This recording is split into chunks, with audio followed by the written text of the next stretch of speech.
Niko and Bobby. The podcast. What up, what up, what up? My name is Bobby Brickstone. Niko de Gallo. And you are watching Niko and Bobby, the podcast. Okay. Shit. Welcome.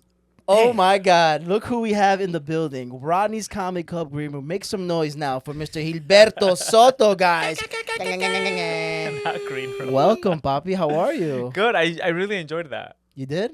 Yeah, you guys are very Let's give it a little clap synchronized. up. I Come like on, that. man. Wow. That's that boogie right there. You see that? 70s.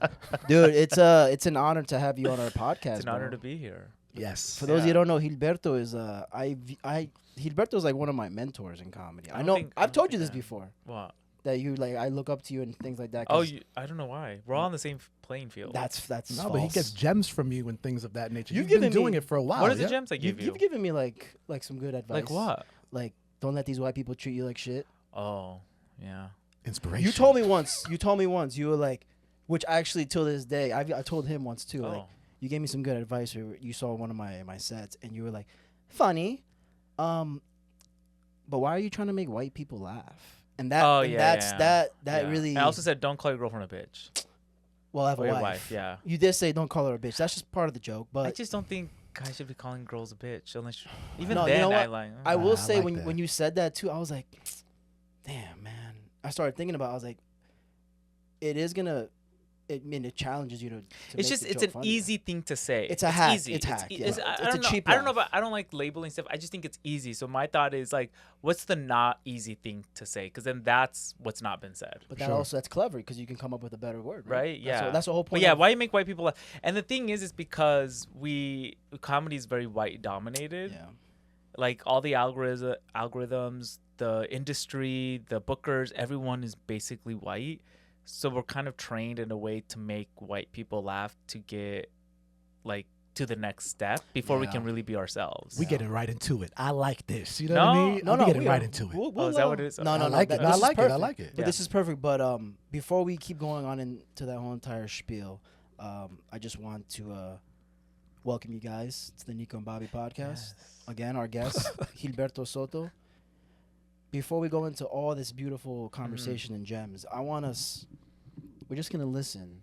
Tell us how Gilberto That's okay. got into this beautiful How comedy to get game. into it?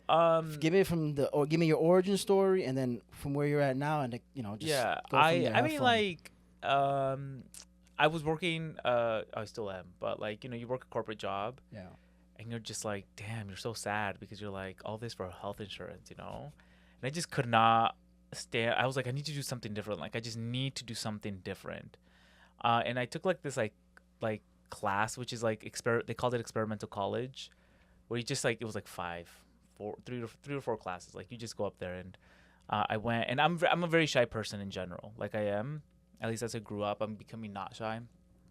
And so public speaking has always been really like weird to me in that sense. And I don't know, it was like stand-up comedy or something. So I took it, and we had to like listen. Like the first class, we had to like go on the mic and say something because the teacher's like, it's so different hearing your voice through a microphone. I go, it wasn't. But like, so I said a joke about my name. I said something like, my name's Gilberto, but you can call me. But if you're Starbucks barista, you can call me Alberto, Gilberto, Filberto, or call me Pedro or something like that. Because Napoleon Dynamite was big at the time. Yeah. And the people laughed, and I was just like, That was it. that kind of was like, oh, okay. I'm about to kill him. But then I had a coworker who also did this class with me, and he was funnier than me. That really pissed me off. Oh, What is he doing now?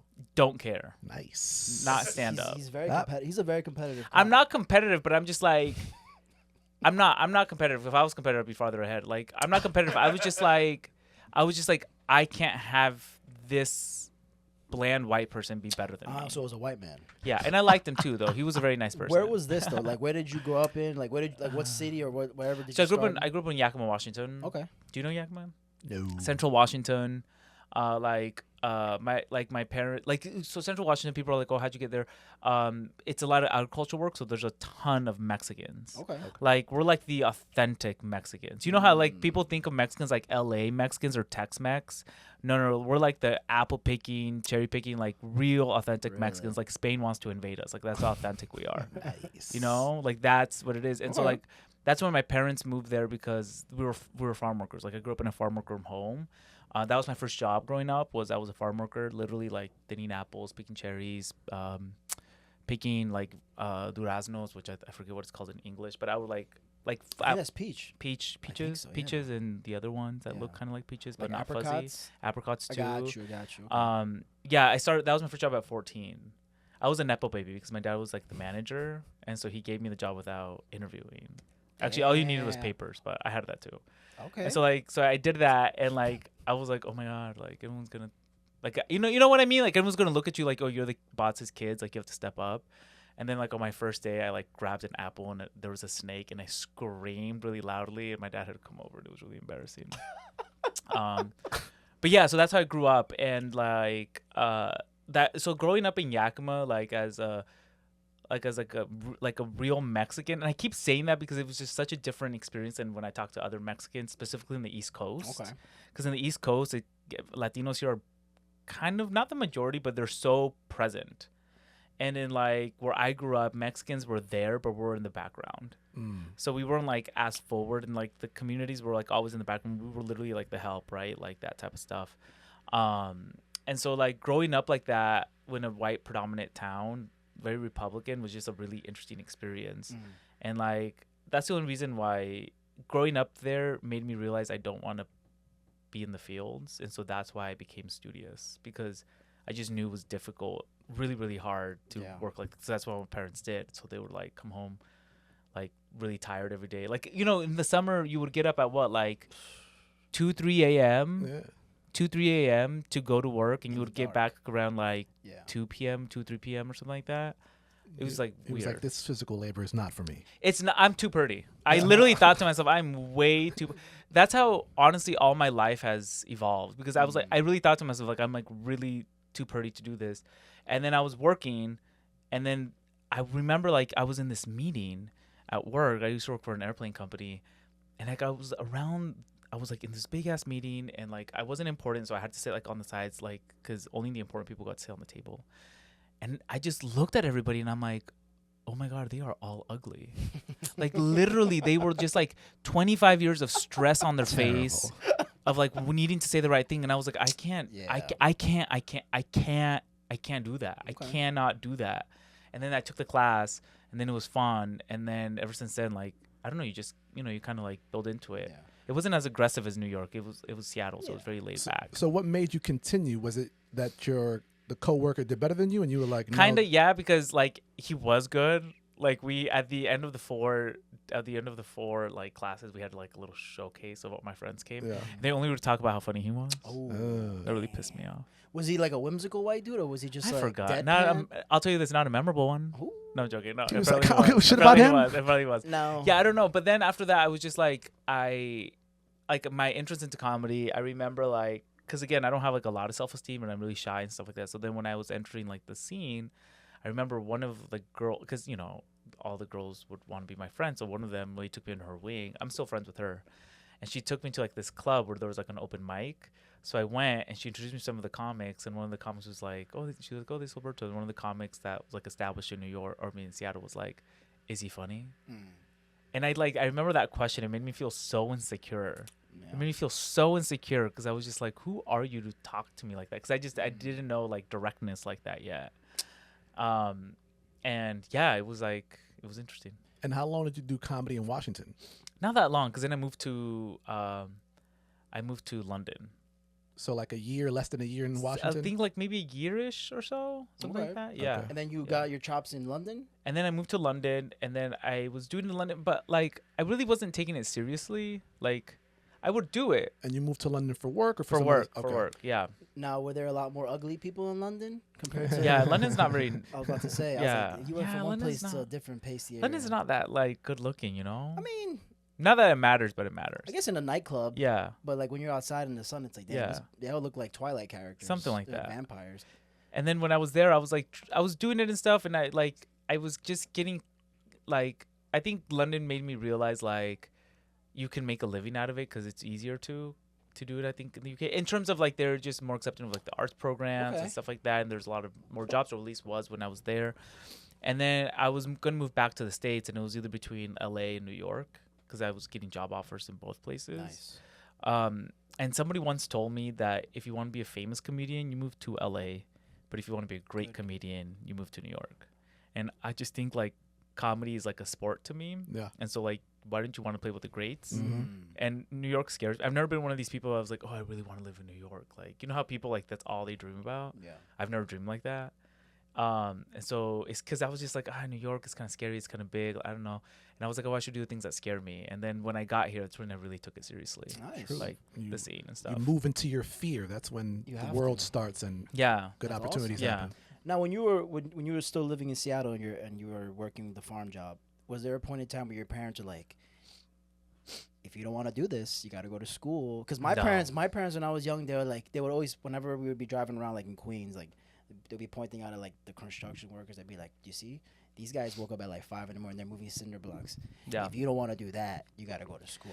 I'm like, yeah, I don't want to do that. Like, Yeah, hell they no. But never- now I still wake up mad early to fucking train clients. So Oh, you do? Ugh, I know. never. No, they never know. did that because I'm not saying that, but because we were there, we were them. Yeah. Like we couldn't use like people at like the Home Depot as an example because I remember one time I was like with my mom. I was a little kid, and I said something. There was like Mexicans outside the Home Depot, and I said something, and I don't remember what I said, but it wasn't nice about them. She slapped the shit out of me.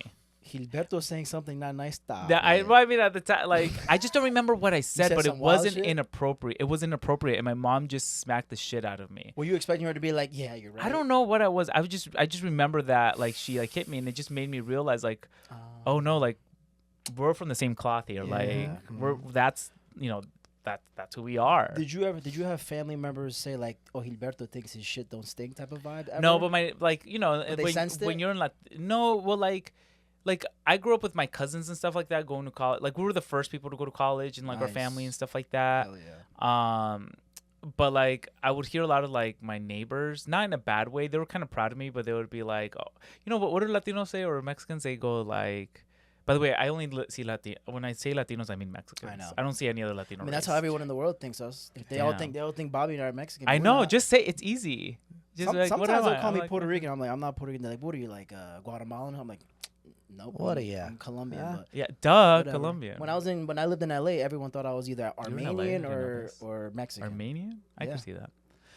No, but they would be like, "Oh, you're too good for us." You know, they say that type Yeah. of stuff, and I'm like, "Yeah, No, I didn't Correct. say that. I But didn't say that's just the confidence in that. So you always had the confidence. You just had to kind of channel that on stage. that. No, I don't. I actually don't think I don't think I'm a confident person. I don't. I give off confident vibes. I think sometimes because that's the way I protect myself. Gotcha. Right? It's all like it's all a Gotcha. facade at the Yeah, end of the yeah, day. You'd be like, and action. Yeah, well, basically, like, if you're gonna do the thing that scares you the most, you don't want to be vulnerable. At least I try not to be, Okay. which I think kind of like is pro and against. Yeah. It works for me, but also against me sometimes because ultimately, like, you kind of want vulnerability on stage because that's how people connect with you. Yeah. For sure. But like, also, you don't need to be that all the time. It's still a comedy show at the end of the day, so Okay. people like a caricature to a degree. Yeah, I mean, Maybe. I it's don't know. true. I mean, they do, but they still you could still have an act and be a caricature, but you could also still be yourself up there in a way, right? Like, still kind of open up a little bit if you're a little vulnerable Yeah, up there at all. yeah. For me, it's like stand up is like for I when I write or when I say things, I try to be honest. Well, you know, to like a base of honesty at least. Yeah. So like I don't like talk like if I talk about being poor, I only talk about it growing up poor. But you know how a lot of comedians right now talk about being poor. Yeah. You'll never hear me saying that because I'm not. No, Like Yeah, you're it sucks to suck to be poor. I'm sorry Nah, I you know chose what that you're saying. lifestyle, but Yeah. that's not me anymore. Oh, I get it. Well, that's why you work hard, right? You work hard so you don't have to deal But I with just the think that's struggle. really difficult, or not difficult, different to hear Latinos say that on stage because Yes. it gives off pretentious vibes. does. It does. It gives off pretentious vibes. But does it give off pretentious vibes to other Latinos in the crowd or like the white people in the crowd? I don't know. I don't know. I just know like it just give like who like what like who is because you don't hear people say that usually like oh my god I don't You are have funny health up insurance there. and I'm like Yeah. Like, Yeah, what? What's a yeah. premium? Like, There are moments in time where I know exactly what you're saying. When I'm on stage and I'm like, I hear all these white comics talk, I'm so poor. I'm like, how are you poor? You're white. yeah, that's a choice. You're white. Like, Jesse. that's You're a white. choice. Yeah. That is a choice. choice. Yeah. You don't have to be. It's like, yeah, but I really want to focus on my comedy. You can do both.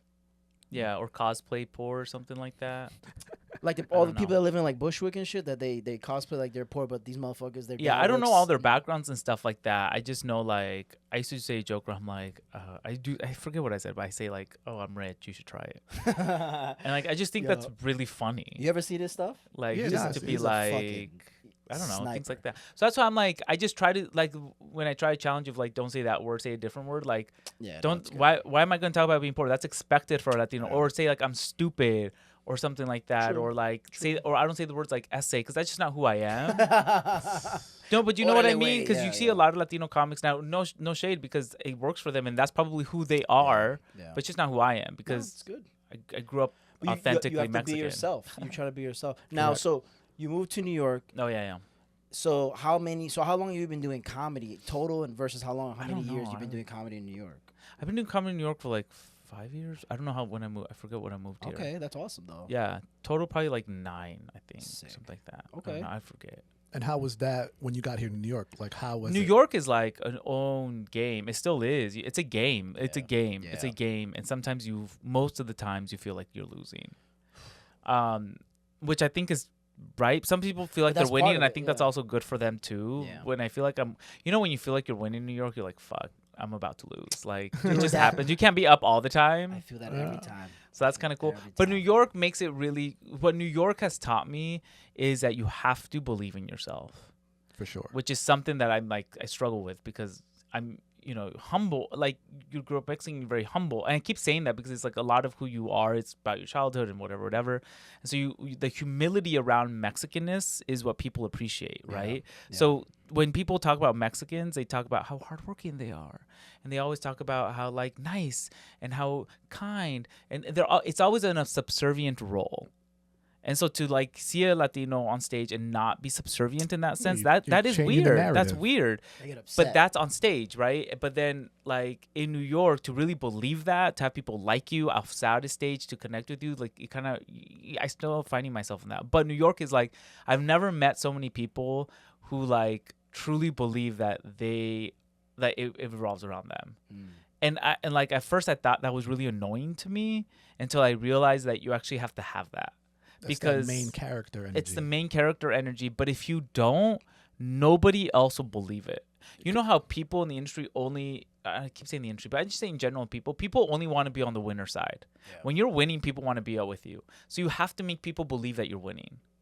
It's also perspective too. You know what Yeah. I'm saying? Like going back to what you were saying about like, it's like, I think all of this is great.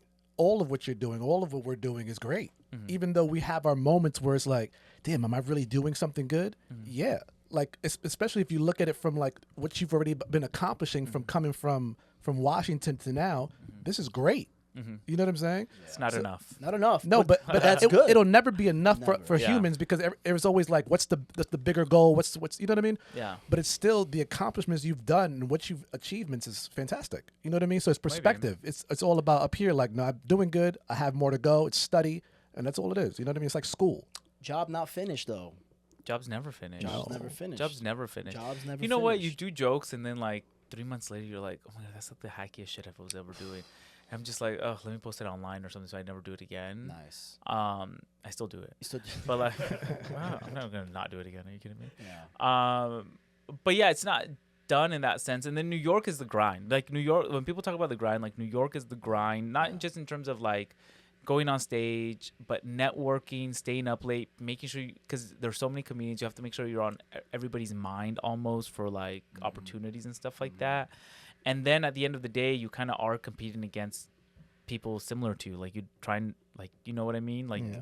like usually there's one gay spot or like there's one Latino spot. Yeah.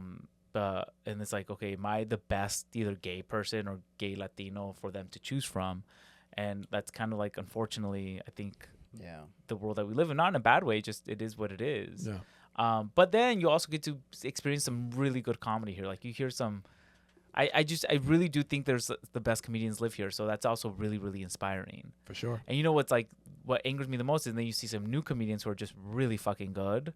You're just like, damn, they just have it. They just have. There's this it factor. You're just like, damn. Well, what is it? What it? is like one of the things that for you that you see in a comedian that they're so new to the game, but they're like, oh, they have that thing. What is it? Is it the charisma? Is it just like their presence on stage, or is it just their joke writing? Because I've seen a lot of good comics coming up that are really good joke writers, but they're just not on stage there yet. Yeah. Or I have really good on stage presence, but they just jokes aren't there yet. I don't know. I think in general comedy, you'll see. I think comedy could be a really fast pace or it could be a slow grind, and then eventually pop off. I think everyone has it. I have to believe that everybody has their own timeline, or else, of course, that can be really sad sometimes. Not for sure. But when I see people, you just kind of like.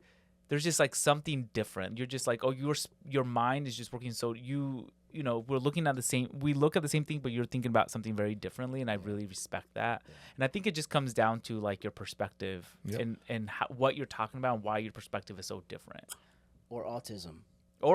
Yeah, autism. Yeah. Right? Oh God, I wish I had a little bit of that. A little bit.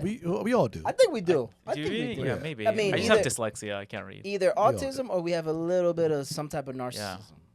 Oh, narcissism, of course, yeah, for sure. Yeah, I wish that, but the autism does kind of help when it comes to like. Yeah, we all got some of the tism. Don't worry about the tism. Yeah. Yeah, I don't know. I don't know. I don't know. I can't read. That's all I know. There we go. Dyslexia. So imagine how happy when I heard Audible was coming. Do you write with a pen and paper, or are you a computer? Are you writing on stage? I do like Notes app. I get on the note. Like if I hear if I'm in conversation and I say something funny, I'll like write it on my Notes app, and then I try to like say it on stage somehow, or I'll do like a voice note. I'm so unorganized that I don't have a good process, and I wish. For the longest time, I'm like, oh, I should really like create an Excel sheet with my jokes and then like categorize them so like I can start doing more story. And then I was like, oh, that's maybe with Claude I can do it all now, but no, that's what I do. And then when I try to sit down and like write it out on my laptop, I get so bored. And I need to figure out a way to, because right now I'm doing Edinburgh this year. Yeah, dude. And so like I need, and it's not a big deal. And then like anyone can, and like not, I mean, right? Unless you didn't, then sorry. But then like you're trying to write your story. You're trying to write because it's basically like a one-man show with stand up, right? So you're trying to write your story, and literally today, right before this, I was like trying to write it out, and I was so bored I just ordered a drink instead. And you're just like, damn, I need to like power through that. But are you the type that when the deadline is here, you're there? Yeah. So that's like an ADHD thing. Yeah, I can do that, but I'm like, is it the best? Is it the best quality I can provide? I really want to challenge myself to be like, this is the best show that I can possibly provide right now. It's crazy because I've seen you on stage, and I'm like, if this is you half-assing it, I'm like, God, imagine if you actually like. Let's sit down and try it. I did a 30-minute. My friend Mika Mo and I we shared. Shout out Mika Mo. Yeah. Gang Queens. Oh yeah. You're both from Queens. Oh yeah. Yeah, people here love their boroughs. Can you imagine it being like, shout out Yakimo? That's a funny thing though. What? Shout out Yakimo. Shout out Yakimo. It's just like, Yakima's like a very accepting place if you have like no teeth. Like it's like your thing. They do meth out there. They're big on meth and shit like that out there. Yeah. It's a big method and stuff like that.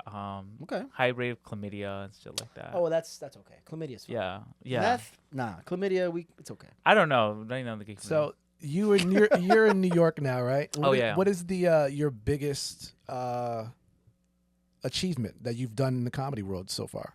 Was it that you actually got excited about, and you were like, "Wow, I did this. This is nice." Yeah. The biggest achievement that I did, honestly, like it's gonna sound sappy, but like it's gonna sound really sappy. It's a big achievement to me. Yeah, that's fair. And it's like it's just a regular Saturday night where I have like 3 or 4 shows. Oh, bro, that's to me, like, honestly, I'm not even... What? Give me that. Oh, sorry. I was like, that's what the is dream that? right there. 3 what? Bro, that is I the don't dream. do that, Gabe. Sorry. That was real. No, don't do it. But just, you know what? You know when a straight guy... does it, you're just like, have I not given you enough... What? This? I went like this. I thought you would... you know, I see. I didn't even know how to respond. I got so like, I get so like, oh my god, what does he want me to do? 3 to 4 hug? shows on a Saturday is beautiful, bro. Yes, but 3 to 4. In New York, I literally every time that happens, I like, I'm not even kidding you. I go, oh shit, like this is kind of what all I came here to do was to do. Like when you're running around, you just kind of like beautiful.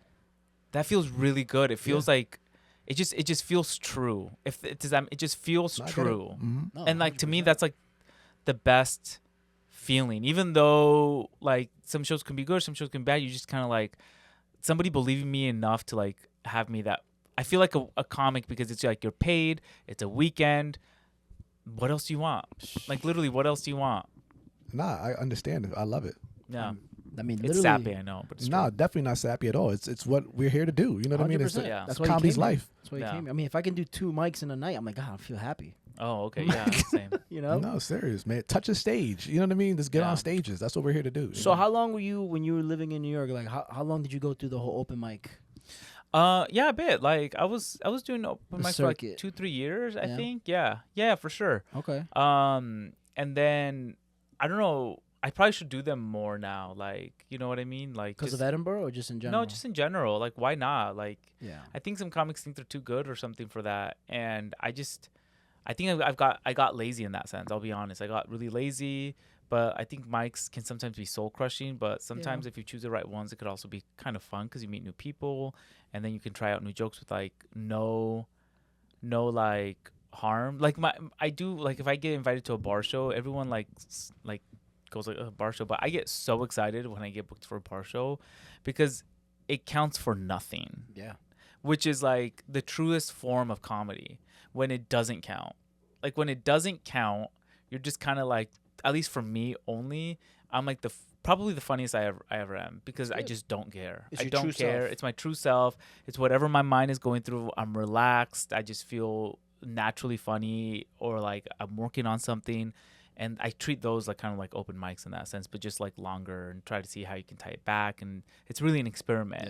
Yeah. Versus like sometimes when you get it on a show, you're like, and it's just paid, you're like, oh, I want to bring my good stuff. And that can be a little just, I don't know, repetitive and you're kind of like on autopilot, at least for me. So I need to like, me throw in a new joke here or there. But How often do you like throw in like new jokes in like when you're on like let's say on Saturday you have 4 shows? yeah. Do you sprinkle in some new stuff like all 4 shows? Yeah, or, so if I like- do that, then I just know I want to do something different each show. Yeah. You have to. You have to? Yeah, why not? Okay. Like, what are you really learning if you're not? True. That your last set was good or like not? Because have to. every set, like I used to be like, you know, every set you should learn something. It could be something small, it could be something big. So like I'll be like, oh, that didn't get a punchline. Okay, so how about if I do an act out or something? And I'm not really good with act out, so I'm like, how about if I challenge myself there? Or maybe there's like. I realize for me, I'm really good at telling people, but I'm not good at like showing people, if that makes sense. Yeah, So like, how do I show them? Maybe I can add an example or something if they didn't understand the context, or maybe I can like slow down or something. So you just, I don't know, it's just, Okay. you learn something different. But when you're because I know a lot of comics when they have like let's say like 4 spots a night, they obviously they want to crush, but also are there moments where you're like, I think this spot in particular, I'm gonna try to really do some new stuff to see if Yeah. the new stuff works or not, or like are you just your goal is like I need to make sure I'm crushing. No, I think, you know what? I'll tell you guys this. Like, I think obviously like the end result is crushing, right? Yeah. That's like the thing, but course. like, okay, so one time I did like this audition thing, right? And like I was working on that set. When I tell you I was working on it for a bit, and it was for me perfection. Like it tied back, it was 5 minutes of straight laughter, whatever. The audition day came, and when I tell you there was like silence, it was silence. It was so hard. It was silence. I was like, it shook me to my core. Really? Like the next day, I went and did the exact same set at a show, and crushed. it killed. What was the audition for? Oh, it was like one of those. It was the JFL stuff. Like it was like one okay. of those, right? Okay. That was a while ago, and I remember just thinking to myself, why did it not work there? One is like I believe in like serendipity, and I was just like I was meant to bomb, but I'm like, okay, what am I gonna learn? And one of my friends was like, I didn't see your set. She was like, but all I can tell you is, back in the I forget there was like this play, and one of the actors in the play was like ask for sugar, and for some reason when he asks for sugar he gets a laugh, right? And when he asked for sugar that one time, it didn't get a laugh. You know, at the end of the show, the director comes on, he gives everybody notes, and he looked at the actor and he's like, today, you didn't ask for sugar. You asked for a laugh. And I think that's like the big difference when people say we crush, because when we're crushing, we're asking for a laugh. We're not asking for sugar. So how do you be in the moment? Yeah. So to me, that's really the goal. It's like, how do you be in the moment Present. to do that? So you feel you weren't in That the is a moment good joke. doing the That's- audition. I was rehearsing in my head. I was doing Yeah. something. I'm sure I was doing something. Or I wasn't living in the moment. I couldn't be, Yeah. right? Because if I'm a good comic. If I was living in the moment and my set wasn't going well, in any other space, what would I have done? I would have pivot. But I didn't. I didn't pivot. So how could I be living in the moment if I didn't do that? Yeah, you just stood on I track. just stood on the the fucking track. You just like, put yourself, you put a lot of which pressure is on what yourself. it is what it was, right? But like, yeah, so like, do you want to crush? Yeah, who doesn't want to make people laugh? But I think at the end of the moment, people paid money to be there, and at the end of the day, you kind of want them to feel feel something to you. Yeah. So Yeah. you need to figure out a way to do that. So you learned from that experience.